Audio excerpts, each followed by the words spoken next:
오랜만에 만나는 비포장 도로를 따라 주PD는 오늘 조선의 한 여인을 찾아갑니다. 경기도 광명시 구름산자락 넓은 권역에 정갈하게 조성된 묘역이 자리잡고 있습니다. 조선 제16대 왕 인조의 맏아들 소현세자의 부인 강빈이 이 무덤의 주인입니다. 조선의 많은 세자빈 중 유일하게 역적으로 죽임을 당하고 친정 가문과 자식들까지 화를 입었으니 그 억울함으로 따지자면 강빈만한 세자빈도 없을 듯합니다. 그녀에게는 무슨 일이 있었던 것일까요? 인조 반정으로 임금이 바뀌고 이괄의 난으로 한양이 점령당하고 각종 역모 사건으로 전국이 혼미하던 때 이번에는 후금군이 쳐들어왔습니다. 인조 즉위 4년 만에 일어난 정묘호란입니다. 이때 임금과 조정은 침략군을 피해 강화도로 피신하고 소현세자는 분조를 이끌고 전주에 머물렀습니다. 강화도 조정이 침탈당할 경우 세자가 종묘사직을 이끌어야 하는 국가 비상사태였습니다. 조선과 후금 간 화약이 체결돼 조정이 한양에 돌아온 직후 어수선한 분위기 속에서 16살 소현세자와 17살 강빈은 혼례를 치르고 부부가 됐습니다. 딸 아들을 낳으며 행복하게 살기를 9년. 조선 전체를 소용돌이로 몰고 간 전란이 일어났습니다. 병자호란입니다. 강빈과 왕실가족, 수행원 등이 먼저 강화도로 피신했습니다. 왕과 세자 일행도 뒤따를 예정이었으나 청군이 예상보다 빠르게 남하하면서 강화도를 포기하고 남한산성으로 들어가게 됐습니다.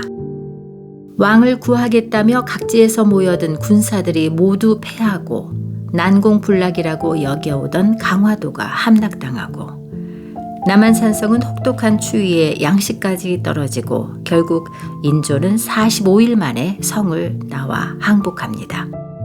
항복과 함께 인조는 궁궐로 돌아갔지만 소현세자와 강빈은 볼모로 청나라 심양으로 끌려갔습니다. 패전국의 세자와 세자빈이 무엇을 할 수 있었을까 싶지만 두 사람은 심양에서 의외로 적극적으로 현실을 타개해 나갔습니다. 세자는 청나라 핵심 인사들과 교류하면서 두 나라 간의 외교 통로 역할을 했습니다. 또한 청에 유입된 서양 문물을 흡수했습니다. 세자빈은 청나라에 끌려온 조선인 포로들을 사들여 농장을 경영했습니다. 농장 경영으로 이 근래 사업을 키우는 등 기존 조선의 여성상과는 사뭇 다른 모습을 보였습니다. 조선이 성리학 근본주의에서 벗어나지 못하는 동안 세자 부부는 새로운 세계를 경험하고 있었던 것입니다. 이렇게 세자 부부가 청나라에서 존재감을 키우고 있을 때 인조는 조선에서 불안감을 키우고 있었습니다. 청나라가 자신을 밀어내고 세자를 보위에 올릴지 모른다는 우려였습니다. 한번 불안감에 빠진 인조는 갈수록 세자를 아들이자 후계자가 아니라 정적으로 인식하기 시작했습니다. 특히 인조의 총애를 받던 후궁 소용조 씨가 세자 부부를 모함하면서 인조의 의심증은 더욱 깊어갔습니다. 강빈은 심양 생활 7년째 되던 해 부친상을 당해 일시 귀국한 적이 있었습니다. 그런데 인조가 부친 빈소에 가는 것을 허락하지 않아 그대로 돌아가야 했습니다. 이때쯤이면 아들은 물론 며느리에 대한 적개심이 상당한 수준에 올라왔던 것 같습니다. 소현세자 부부가 청나라에 머무는 동안 청은 북경을 함락시켜 중국의 온전한 주인으로 등극했습니다. 중국을 제패했다는 자신감의 발로였을까요? 청은 세자 부부의 영구 귀국을 허락합니다. 병자호란의 참화 속에서 미래를 알 수 없는 먼 길을 떠난 지 8년 만이었습니다. 이때 세자 나이 34살. 장기간 외국에 머물며 국제정세의 변화를 직접 겪은 새로운 유형의 후계자가 원숙한 모습으로 귀국한 순간이었습니다. 소현세자가 귀국해 머문 창경궁 환경전입니다. 기쁘고 경사스럽다는 뜻을 지닌 이 전각에서 그는 귀국 2개월여 만에 침을 맞고 세상을 떠납니다. 인조에 의해 독살됐다, 우연한 의료사고였다, 실제 병사한 것이다 등 여러 가설이 분분하지만 조선 왕실의 여러 독살설 중에 정황이 가장 뚜렷한 사건이라고 할 수 있습니다. 소현세자가 사망한 후 인조는 강빈에게 칼날을 겨눴습니다. 세자가 사망한 이듬해 왕의 수라상에 독이 든 전복이 발견됐다며 강빈을 모시는 궁녀들에 대한 조사가 시작됩니다. 고문이 얼마나 심했던지 궁녀 10명 중에 7명이 조사 도중 사망할 정도였습니다. 하지만 증거는커녕 증언도 나오지 않았습니다. 그러자 인조는 대놓고 강빈을 지목해 범인으로 몰았습니다. 심양에 있을 때 왕비 옷을 만들어 놓았다. 여러 날 문안을 하지 않았다. 이 역적처럼 흉악한 자가 없었다 등등 허위 사실과 주장을 마구 뒤섞어 강빈을 올감했습니다. 신하들은 대부분 강빈의 억울함을 호소했습니다. 하지만 강빈을 죽여야겠다는 인조의 의지가 워낙 완강했습니다. 자식의 아내도 자식과 같은데 이럴 수는 없다고 하자 개새끼 같은 것을 임금의 자식이라 하다니 나를 모욕하는가 라고 했습니다. 실록이 왕의 말을 이처럼 적나라한 욕설로 기록한 것은 매우 이례적인데 이 대목을 보면은 인조는 강빈에 대한 적개심이 너무 커서 이성을 상실한 것처럼 보입니다. 왕의 이런 폭주 앞에서는 누구도 살아날 수 없었습니다.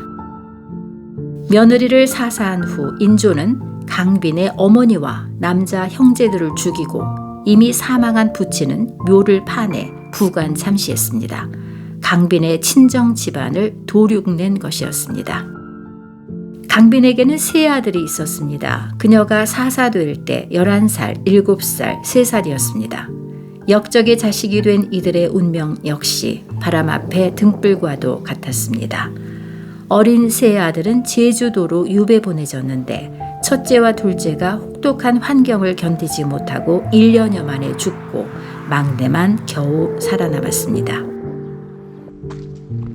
경기도 고양시 대자산 자락 언덕 위에 아담하지만 기품이 있는 무덤이 하나 있습니다. 살아남은 강빈의 막내 경안군이 묻힌 곳입니다. 경안군은 형들이 죽은 후에도 한참 동안 제주도에 있다가 인조 사후 효종이 즉위하면서 강화도로 옮겨졌습니다. 이후 13살 때 유배에서 풀려나 22살에 세상을 떠났습니다. 경안군은 결혼해서 아들을 낳았는데 그 아들 무덤은 언덕 아래에 자리 잡고 있습니다. 소현세자와 강빈은 비명에 갔지만 그 어린 아들이 살아남아 이렇게 후손을 남겼습니다. 역적으로 죽은 강빈은 인조 때에는 물론이고 뒤를 이은 효종 때에도 금기의 대상이었습니다. 효종은 인조의 둘째 아들, 그러니까 소현세자의 동생입니다. 소현세자가 죽었으니 그의 큰아들 원손이 왕위를 이어야 하지만 인조는 소현세자의 동생 복림대군을 세자로 책봉해 후사를 잇게 했습니다. 인조는 소현세자와 강빈의 자손에게 왕위가 이어지는 것을 결코 원하지 않았던 것입니다.